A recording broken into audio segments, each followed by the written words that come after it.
Well, we knew this day was coming. It's over for humanity. There's no coming back from this one. We are now, let's step back a little bit. Over the last few years, the medical industry has become aware of the rise of antibiotic resistant superbugs such as MRSA, MRSA, and C. diff, and others. And even those in the industry have said, you know what, we're approaching the end of the era of antibiotics. We're fast approaching the day that you go to the hospital from maybe you have a scratch and you die. You die from a scratch because the strains, the bacterial strains and the viral strains that are now developing this super immunity against all the chemicals, they are deadly, and Western medicine has no answer. None. They don't have any drug that treats them. It's over. Right? That's what we've been warned about. But now, out of the blue, a whole new surprise, you're effed as humanity, comes out of the agricultural chemical industry. Now, we now have a new superbug. It's called Candida auris. It's a type of yeast. It's a fungus, and it's a food crop fungus or a soil fungus, and it has now achieved superbug status. And over the last few years, it's been quietly spreading all around the world. It started outside the US, and it's now spread to the Netherlands and Spain and India, Pakistan. It's even been found in hospitals in Venezuela. And more recently, hundreds of cases in New Jersey, New York, and Illinois, with a few smaller cases in Connecticut, Florida, Texas, California, a few other places like that. The CDC refuses to say which hospitals are carrying this fungus. What's it called? It's an azole-resistant strain, and azoles are they are fungicides. It's a class of fungicides. It's kind of like organophosphates is a class of pesticides. But the CDC acknowledges that these superbugs exist now, but they won't tell you which hospitals are infected. And the hospitals can't get rid of it. The New York Times did an investigative story on this. And actually, they deserve credit for blowing the whistle on this.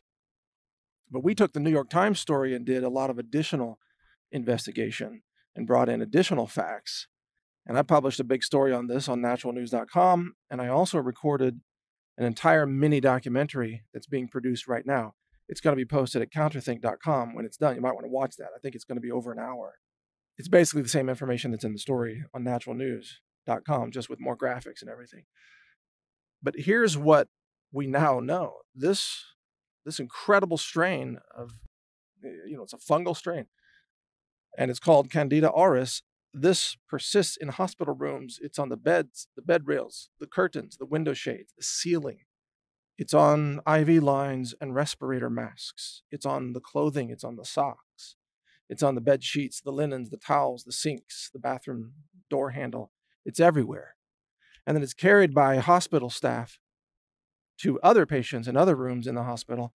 And then it's also carried outside the hospital. The hospitals are actually releasing or emitting these fungal spores by the billions through their HVAC systems.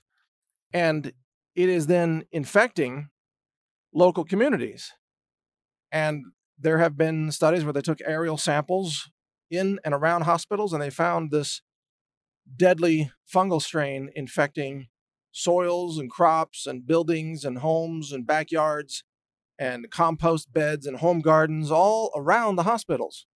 That's what's happening now. But here's the kicker in all this: the fatality rate. It's insane. If you get infected with Candida auris, according to the CDC, 50% of the people who get infected are dead within 90 days. And there's another strain that's an azole-resistant, I think it's called Aspergillus fumigatus, if I'm remembering that correctly, the Latin. It has an 88% recorded fatality rate. In one hospital, Candida auris killed 41% of the patients that it infected. Now, the CDC has been tracking these infections, but they've been really quiet about it for quite some time. There's one CDC scientist named Dr. Tom Chiller. He did post a warning about all this in 2017. And in that warning, he said, this stuff can't be killed by the hospital cleaning chemicals. It lives on surfaces for months. It lives on your skin for months. And you can become a carrier who is, quote, colonized with this fungus, where you will infect others, but you won't show any symptoms. So you'll never even know you have it. So this is already in, according to the CDC, they've screened people in 7 states. I don't know how many people, and they don't tell us which states. This is the CDC, rule by secrecy. Maybe we should call it death by secrecy now. They won't tell you which 7 states, but they say they found another 1,056 people across 7 states. But again, you get to guess which states.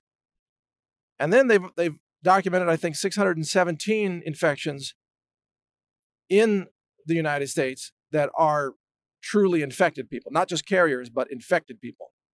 So what the CDC is explaining is that you divide everybody up. You're either infected or you are colonized.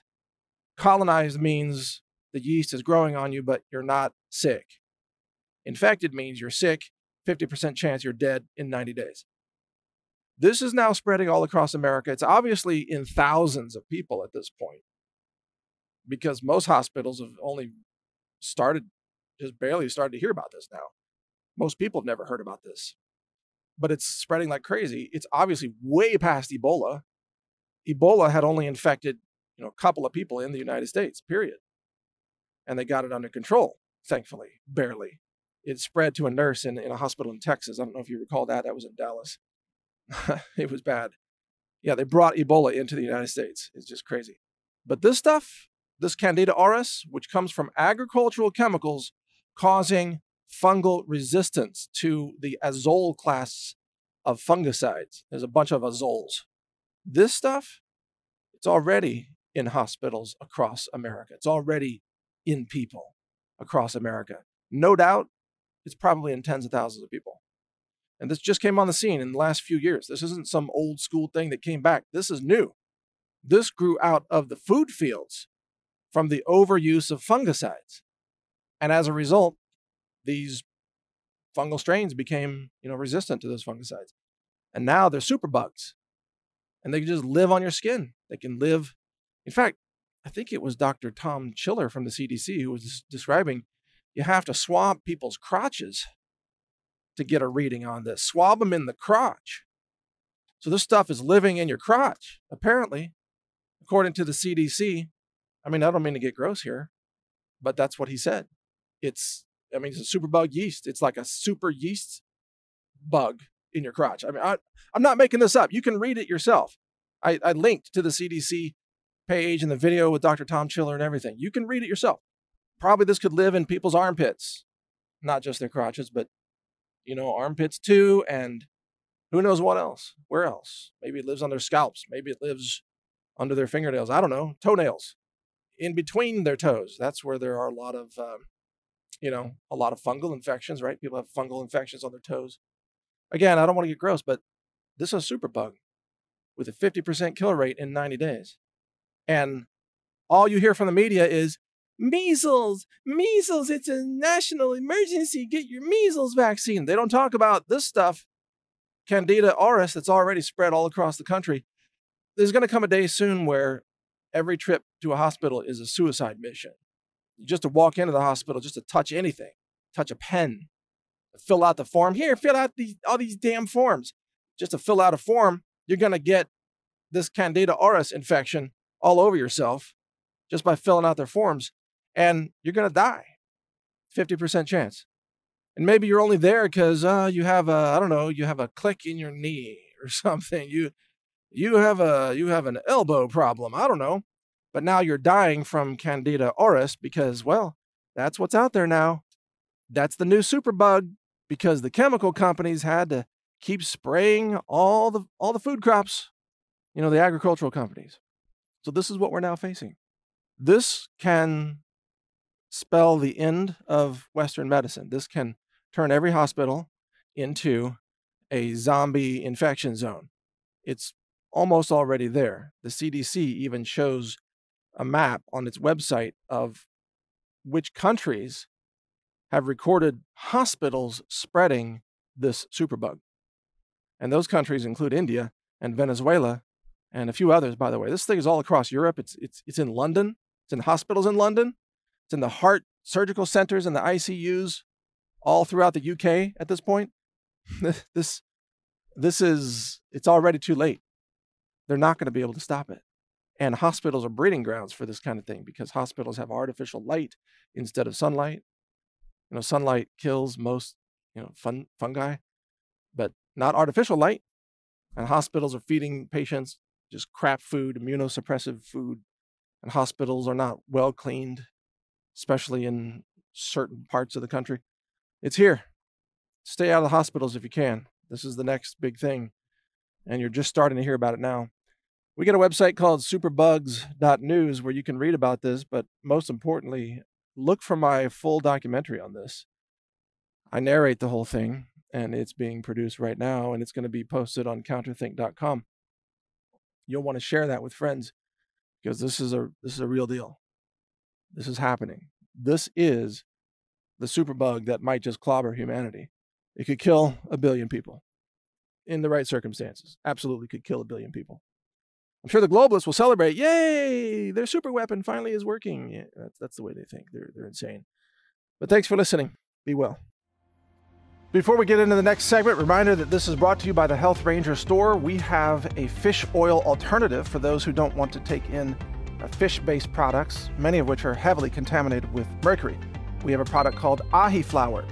It's made from plants, and it's a fish oil-like supplement with many of the same essential fatty acids and the same beneficial effects on your body, but it's made from plants. It's lab tested for heavy metals, glyphosate, and microbiology to make sure it doesn't contain E. coli or salmonella or anything like that. So check it all out at healthrangerstore.com. It's good for your health and it's clean.